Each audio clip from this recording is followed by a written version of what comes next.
I saw a testimony not too long ago. So this lady, like, she believed in New Age, and she had these experiences. You know what I'm saying? She had real experiences. But she said that I forgot what it was. Something that happened and it scared her, and like she had been raised Christian when she was young. Uh-huh. So she said something like she called on Jesus, and it was basically like a showdown. And it was like, yeah, it was like a showdown, and but all these other forces that were in her life, they had to leave like once Jesus came in. So like I believe in, you can call it demons or you can call it other forces. I believe in them, and I believe you can have experiences with them. But when it comes to them and Jesus, I believe that Jesus is the supreme power.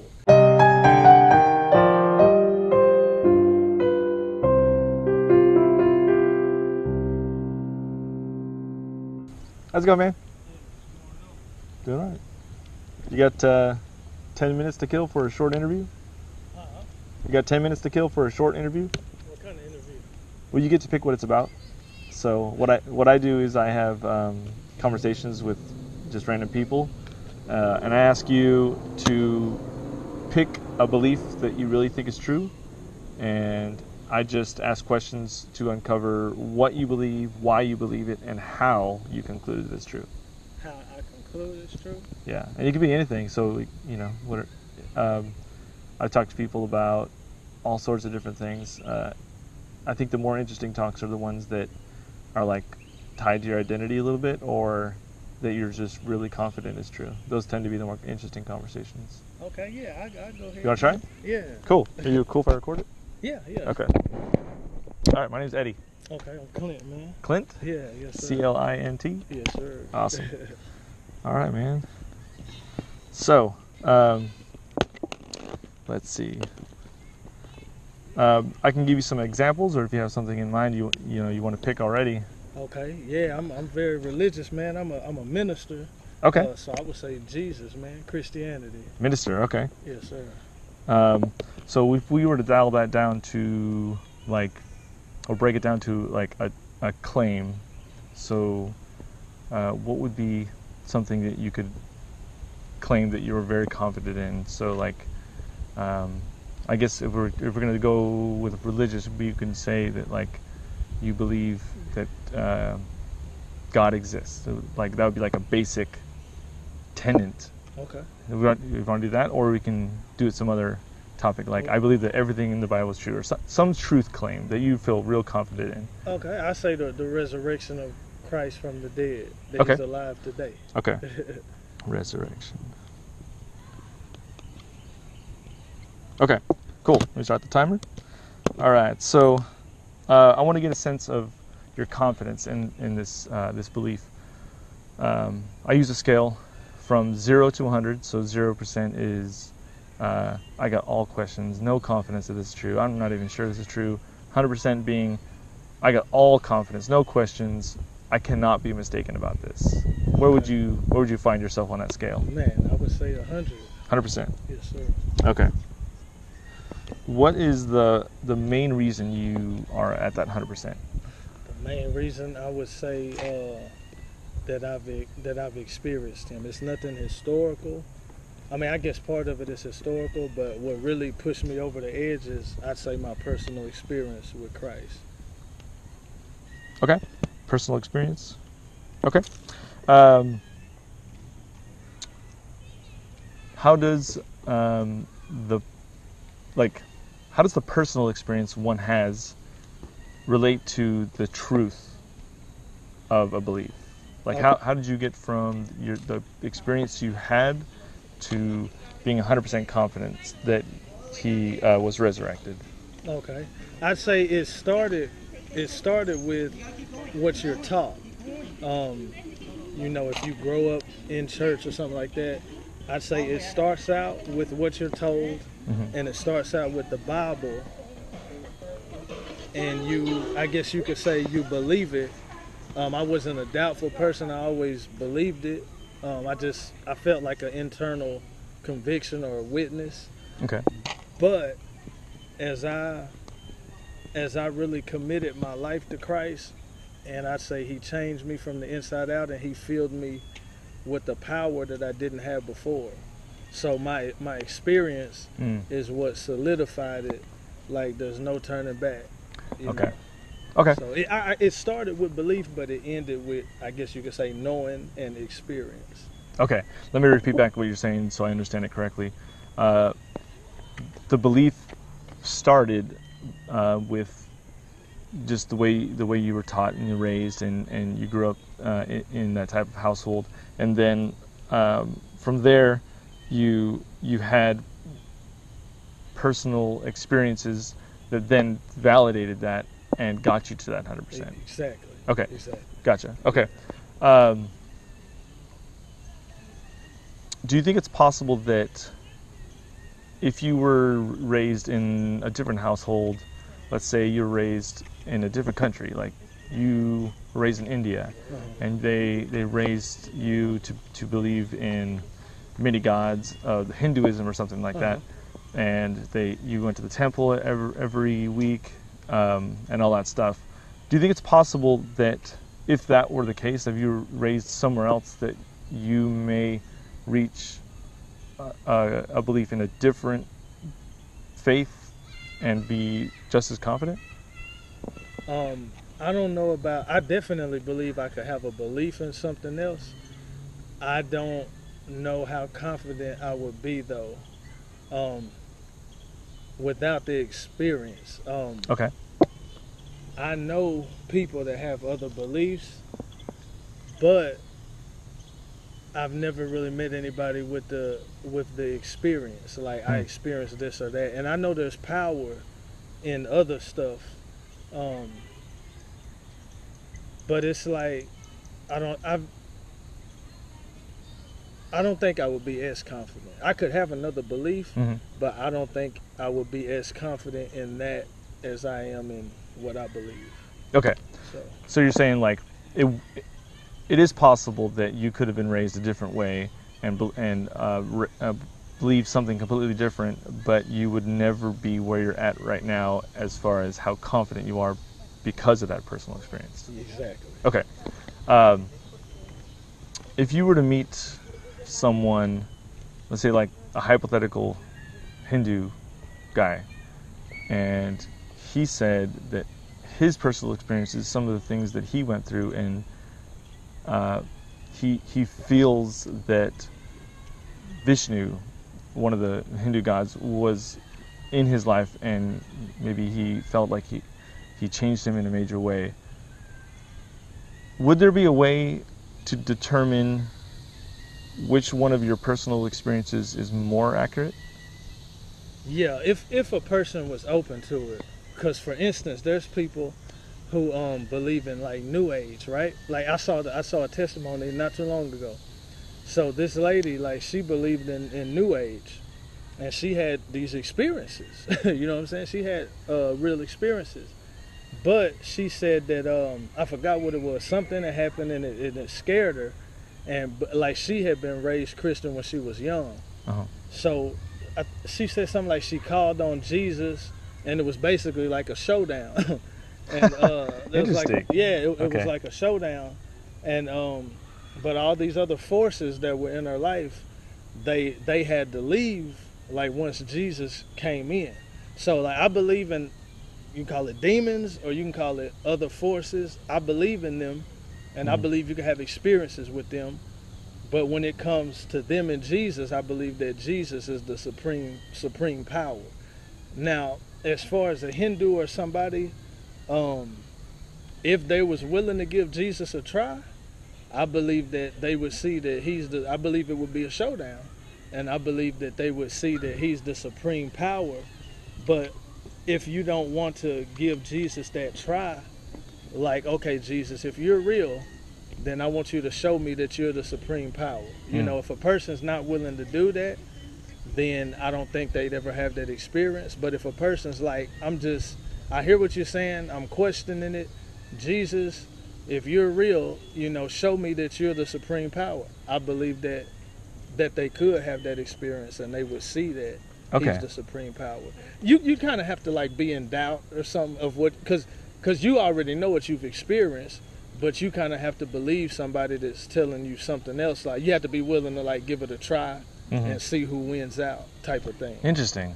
So, I've never heard that before. So you're saying if people have their own personal experiences and they have beliefs that they were raised with, in order to figure out which one is more accurate and true, they would have to basically invite their beliefs, I guess you would say, whatever they believe, to basically show themselves and see which one kind of turns out. Supreme. Okay. Interesting. Yeah. Okay.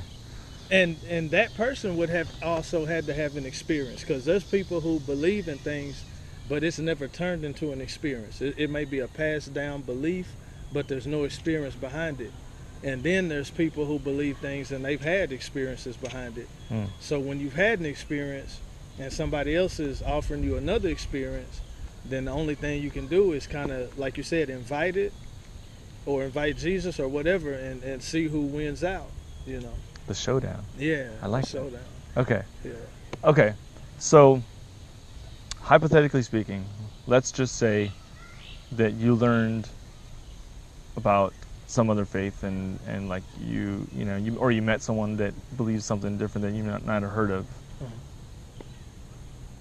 and they really are convinced that they have the truth, and they're 100% sure, and they feel like they have a supreme power.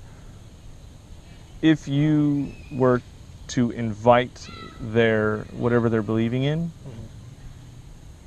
and see who would show down, like let's say you invited Vishnu, and see which one is really gonna change you,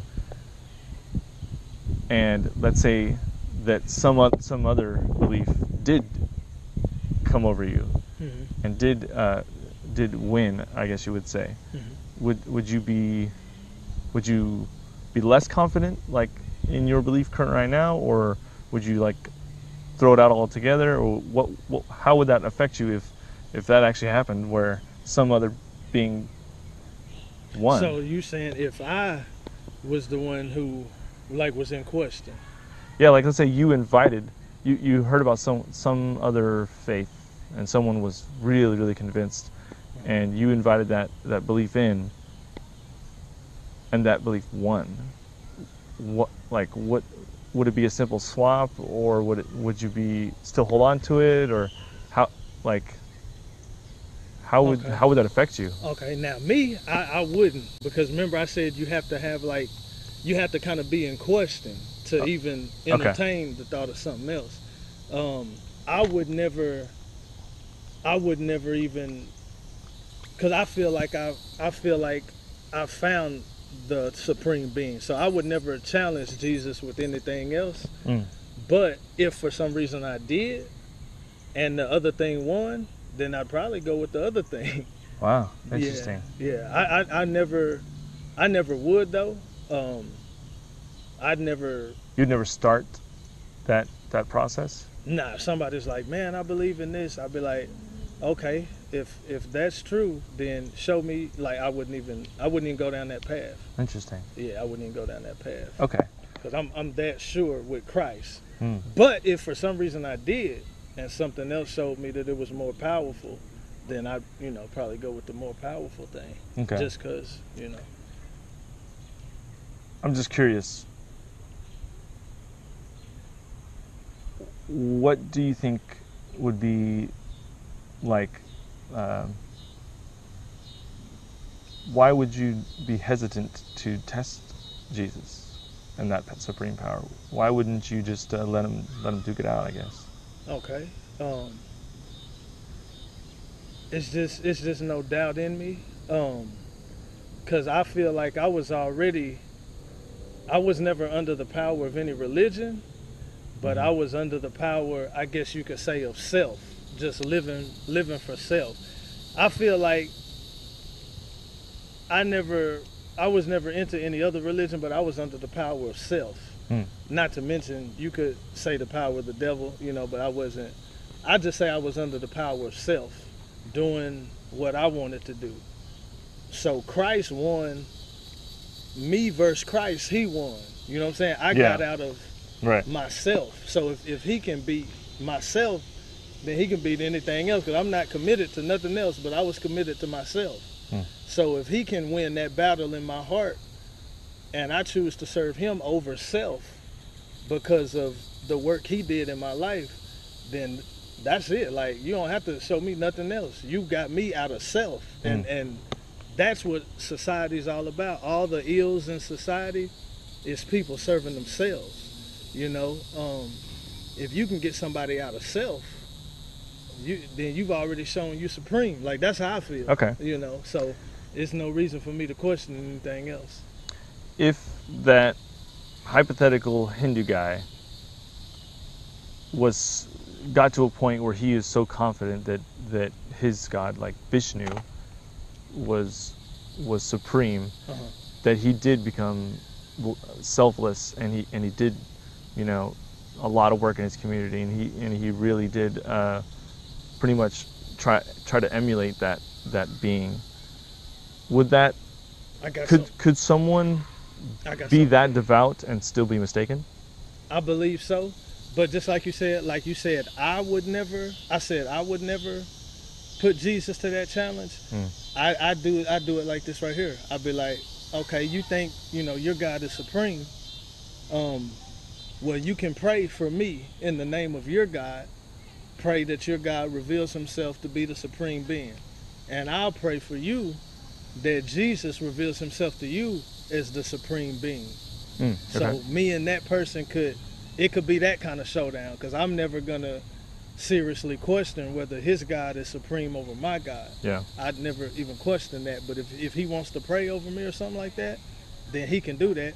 And I say, let me pray for you that the supreme God reveal himself as exactly that. Okay. So like that's what I do. Like if I meet atheists or Muslims or something like that, if they'll let me, you know, I pray for Jesus to reveal himself to them as Lord, you know, as Lord and Savior. Or okay. So I'm gonna repeat back what you're saying, and let me know if I'm understanding you correctly. You're saying that praying for someone, for God to reveal himself to them, and I guess if they want to do it to you as well, they can do that. Yeah. But that's a way to know that your God is supreme. Is if they revealed themselves to them? No, that's for them to know. For them to know the supreme God. Okay. So because I already believe what I believe, but I'm saying if my belief is right, then I'm asking my God to not just reveal himself to me. He's already revealed himself to me, but I'm asking that he reveal himself to that person. Okay. And then if they feel the same way, I'd be willing to let them pray for me in the name of their God. You know, just out of respect. Yeah. So do people have to be open to the possibility that they could be mistaken in order to have that experience, or it doesn't matter, you just initiated it and it's going to happen? I don't know.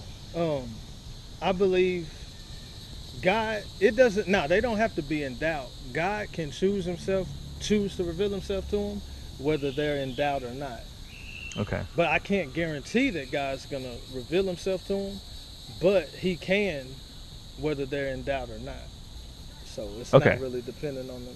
Because you can be full speed in your belief, and God can show himself in your life and, you know, show you something different. Gotcha. Turn you around. Okay. So if, let's say that Hindu person is so confident in what they believe that they wouldn't try to challenge what their belief is by letting me pray for them, letting God in, and would there be a way? So the way they would know that they're mistaken, even if they weren't open to it, is for someone to pray for them, and then God would, in his own time, reveal himself. Exactly. Okay. Yeah. So let's say that they have the supreme power. Okay. But you're not open to it at the time. Okay. This is hypothetical. I'm not saying this is the case, but okay. let's say that they had the supreme power, but you may not be open to it. And would there be a way for you to figure out that what you believe isn't the supreme power? How would you figure it out? Okay. The only way I would figure it out is if I was mistaken, then the only way for me to figure it out, I would say, would be for whatever the real supreme power is to reveal itself. Or, yeah, something like that. Yeah. Okay. If a person's mistaken, something from the outside has to reveal to them that they're mistaken. I don't think you're just going to find in yourself that you're mistaken. Okay. Like if I was mistaken, I don't think I'm just going to find within myself that I'm mistaken. It's going to have to be some other force that, lets me know. So you're saying that assuming you are mistaken, you wouldn't be able to do that yourself. It would have to be something outside force to cause you to figure that out. I believe so. Okay. Yeah. So I guess, is it possible that you are mistaken and you just haven't experienced it yet? No, I don't think so. No, I don't think so. Okay.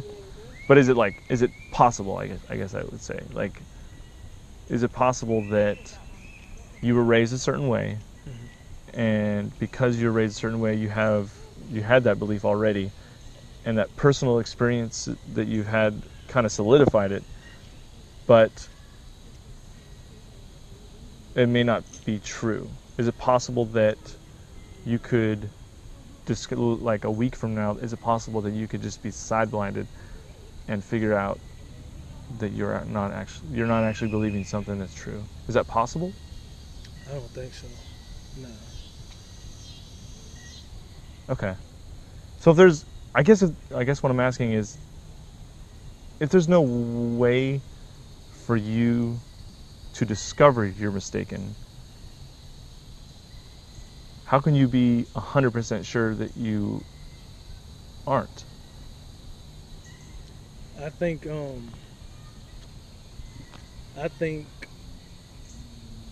you believe what you believe until you see something different. But yeah, so I say that. Yeah, like I guess like if it was like that hypothetical Hindu and they were raised a certain way and they feel like they got it. And they had those as personal experiences and all that. As an outsider, would there be a way for me to figure out which one is more correct? As an outsider? Yeah, like would there be, can I test it in some way? Like, would be, like, if I prayed and to just figure out which one came to me, would that be a way for me to be confident in which one is more correct if I did that? Yeah, I think so. Okay. I think so. So, for the outsider that prayed to figure out which one of you is more correct, that would be a way to know which one is supreme. But for you, that wouldn't be enough. If you got side-blinded, you still wouldn't accept it. If I did get side-blinded, I would, but I don't think I could be side-blinded, if that makes any sense. Yeah. Because, like, if I got, I'd have to not just get side-blinded by an experience, but I'd have to get side-blinded by an experience of something that shows itself to be more powerful than Christ. Yeah. Which I can't see that happening. But if it did happen, you would change your mind? Yeah, if it did happen, I would. Interesting. Yeah. Okay. But I don't think there's any chance of that happening. Okay. But if that did happen, then I would. Interesting. If I was shown that Christ was not the most powerful, omnipotent God, then I'd go with the other, with whatever showed itself to be more powerful than Christ. Let me ask you a question. What would you accept as something more powerful than Christ? What is a criteria in which you could discover that's actually more powerful? Like what are we looking for? Shoot, I don't, even just the evidence of people's lives, like the way that, not only the way he changed my life for the positive, like the way he's changed others people's lives, not just the Bible on paper, on history, but even today. Like there's nothing that compares. Like, I mean, there's no comparison. Like I can't even fathom something that could happen that'd be like, that's more powerful than Jesus. Like the miracles, and I'm talking about stuff I've seen, stuff I've experienced, supernatural stuff. Yes, I can't fathom something just be like, that's more powerful than Jesus. Like he's done too much, man. Yeah. Interesting. So, because the only thing that could compare is maybe like weather or something like that. Like, if you saw like, and in the Bible, it even gives you warnings about other supernatural stuff from other powers. So it's like, that means that it's not powerful than Christ, because Christ already told us it was gonna happen. So it's like, nah, he's too much. Interesting. Jesus too much. I'm telling you. It kind of sounds like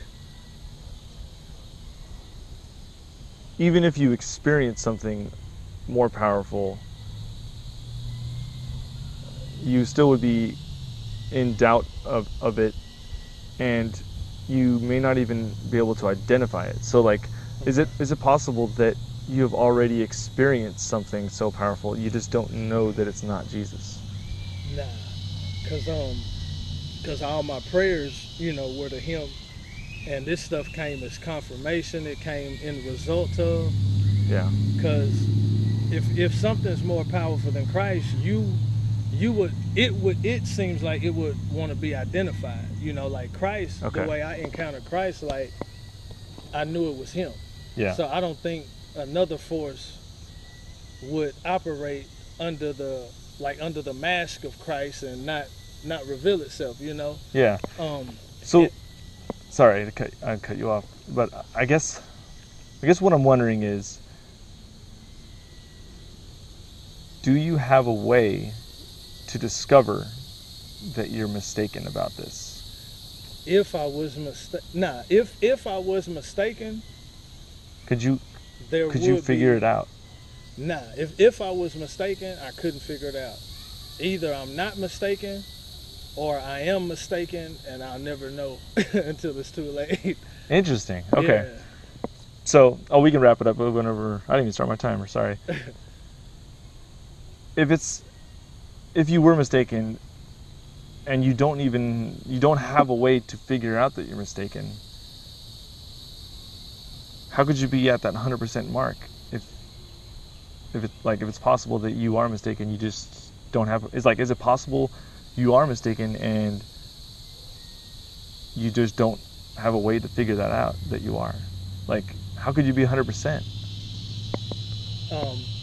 I mean, I'm 100% that I'm not mistaken, but just out of theory, if I was, I'd never know.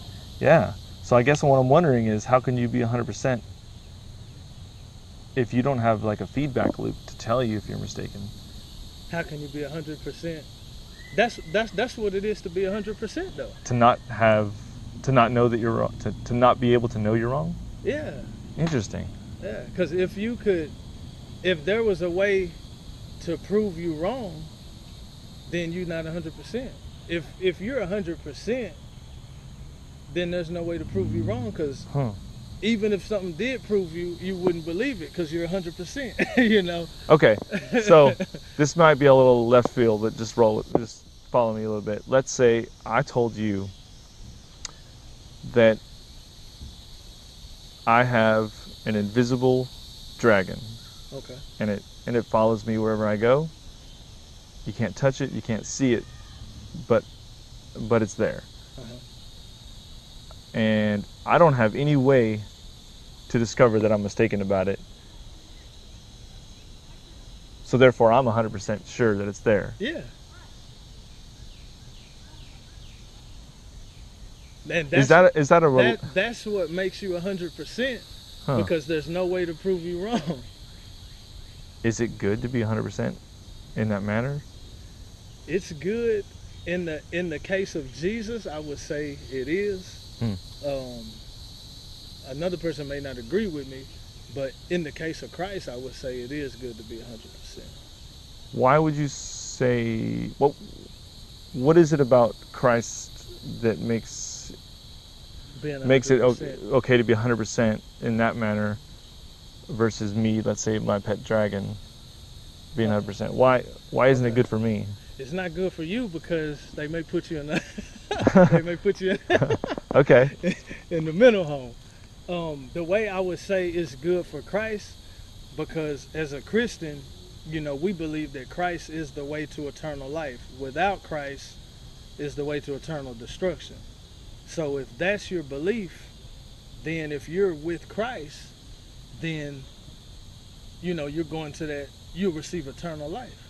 So the more faith you have in him, that's going to result in your good. Yeah. So like for someone who believes something different, and that say they're 100% the same way, they don't have a way to discover that they're mistaken, and so they follow a different book and the different God. They could potentially wind up not in a good position, right? So if we can have people in my eyes, that's not good. But in their eyes, if you believe the way that you're going is right, 100%, then that's good to them. But I think I said it earlier, if you're 100% but you're wrong, you won't find out till it's too late. Yeah. But I also believe that there is a way for them to know that they're wrong. That's just like Muslims, even in the Bible, like Apostle Paul, he was killing the saints and killing the church, hated the name of Jesus till Jesus revealed himself to him. And there's even Muslims today that are having dreams and visions of Jesus, and they're coming out of, coming out of Islam based on, Christ revealing himself. So if those people who believe in something different and they have a way to find out, and Jesus revealed himself to them, what if they had your mentality and was like, nah, I wouldn't even accept that. In fact, they're so sure. The reason why they're so sure is because they wouldn't accept Jesus even if he revealed himself to them. How would they be able to get out of that circle? Now, I've never met or heard of Jesus revealing himself to them and they not receive him, but it could happen, because even if he reveals himself to you, it's still free will, it's still voluntary choice. So if they were so intent or insistent on what they believe that even if Christ revealed himself to them, they wouldn't receive him. And then what was the question? I guess the question is,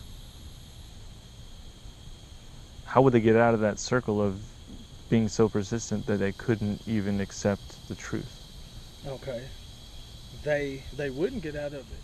I mean, when you're 100% about something, really, no matter what happens, if you're really 100% about it, then there's no turning back, regardless of, what you experience. So, but I think you can think you're 100% about something until something else happens. Like you may think, no matter what happens, this is the way for me. But if a certain experience happens that trumps what you already had your faith in, you thought you were 100%, but when that other thing happened, you found out that you weren't, and you know, okay. Because Paul the Apostle, he was 100% in not believing in Jesus, but when he had that experience, he said, Lord, what would you have me to do? Okay. So we can kind of end it on this question, and I appreciate you, talking with me. Yeah. I guess what I'm wondering is if people can get stuck in 100% confidence and never even know that they're wrong. Do you think being so confident is dangerous? It can be. It depends on if you're 100% about the right thing or not. Because you can be 100% and be deceived, or you can be 100% and be truth. Can that happen to anybody? You mean like be deceived or just be 100%? Can people be like so 100% and still be wrong? Like, yeah. So I guess what I want to know is, how do they should we be a little worried about being 100% if that can potentially get us stuck and never know that we're wrong? Yeah, I would say it kind of goes back down to the experience and the evidence. You have to kind of go with, you can't be in doubt because of what you might experience in the future, but you have to kind of weigh, what if I'm gonna be 100% about this, what is making me 100% about this? Like, am I putting 100% because this is what people told me? Or is this 100% because this is what I've experienced? I'd say when you're going to be 100% about something, you need to have some type of evidence and experience and encounter. Maybe not even just one, but maybe something on a regular basis. Because I feel like I experience Christ on a regular basis. I'd say you have to kind of look at the evidence, if you're going to be 100%, because you don't want to just be 100% in some words, some book. You got to have some substance to it if you're going to be 100%. It's just like a case. If we're going to be 100%, this guy did it, where's the evidence? So. Okay. So, like, let's say if someone was 100% and they're maybe like, they don't want to be too confident because they'll get stuck in that circle, and they looked at the evidence, that would be a way for them to kind of step back and evaluate it a little better. Yeah, say something don't add up. I don't know if I need to go. Yeah. Okay. So, hypothetically, if you were given some type, or if you didn't have the evidence you had, or if you didn't get the evidence you needed, you wouldn't be as confident? Nah. If I didn't have the experience with God that I have. No, the evidence. I'm sorry. If you didn't have that evidence to support your belief, would you still be 100%, or you would still be? No. Now evidence and experience for me is the same thing when it comes to Christ. But if I didn't have the experience, I wouldn't be 100%. Because it starts with words. It starts maybe with the Bible, maybe with the preacher, maybe with your people telling you. Yeah. I wouldn't be 100% if it wasn't for the experience I've had with them. Yeah, so it's not about the evidence, it's about the personal experience for you. Yeah, personal experience. Yeah. Okay. I mean, the Bible is evidence, but at the end of the day, all that is that's passed down. You know what I mean? The experience is what made the Bible real to me. The experience is what made what I heard about Jesus real to me. Yeah. The experience is what tied everything together. It's what validated everything. With no experience, it's just it's like rumors. You know what I'm saying? Right. Yeah. So I guess, but we've already kind of established that someone else could have a personal experience of a different book and have all that same thing, yet be mistaken. So I guess I'm coming back to it is that is personal experience a reliable way to be 100% confident if it can lead to two different conclusions? I would say yes, because it's not just the experience, it's everything else too. It's the Bible, stuff like that. But the experience is what validated the Bible and everything you heard. Yeah. So it's not the experience alone, but the experience is what validated everything else. Don't you think they would say the same thing though? Like, if they had that personal experience, and they also have a holy book that tells them a story, and their personal experience validates that book. Yeah, they'd probably be pretty confident too. I mean, but you got to look at the Bible though, like prophesied stuff before it came, the historical accuracy and the stuff that was prophesied before time. No other holy book is quite like the Bible. I mean, there's the Quran, but even it doesn't have the validity, like historical accuracy of prophecy and stuff like that. Okay. Like even that, even. And then, there was a guy that broke down the resurrection like an actual case. Like, you've got different, 4 different gospels and how certain things lined up. But at the same time, each person had their own individuality. Like, man, the Bible is a cold book if you really study it.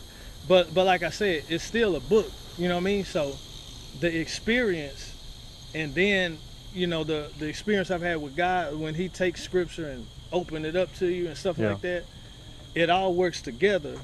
But without the experience, it's all loose. The experience ties it all together. Okay. So, but maybe another person could have that too. So maybe they have an experience and, say they look at the Quran and they have an experience. So they'll probably be 100% unless something else comes along and shows itself to be more supreme. But if they're not open to that, then they're in real trouble then. Yeah, it probably won't happen, but it could still happen even if they weren't open. Even if they think to. Okay. Yeah, it all could still man. happen. So. I appreciate the talk. Yeah, no problem, man. I hope I ain't getting too spiritual. No, you're good. That's all right. Yeah. I got a card. Sometimes people like to reach out to me and something else they thought about. They reach out to me. They let me know if they got more confident because to talk, or less confident, or they thought about something, or whatever. I just get people an opportunity to reach out if they'd like. Okay. Yeah, that's awesome, man. Okay, and through the email, right? Yes. Okay, and what's your name? Eddie? My name's Eddie. Okay, all right, Clint, man. Just think Eddie Spaghetti. Eddie Spaghetti. That helps, yeah. Got you. You be out here a lot? I try to, but I'm a busy guy. It's usually like once or twice a month. But I mean, I would do this all the time if I could, but it's hard. I just got life, get busy. Okay. So. All right, man. Well, this is an interesting thing you're doing. I'll be out here like every day, like walking and praying and stuff. Yeah. So I'll probably see you again, man. Cool. All right, man. All right. Have a good day. Take it easy. You too.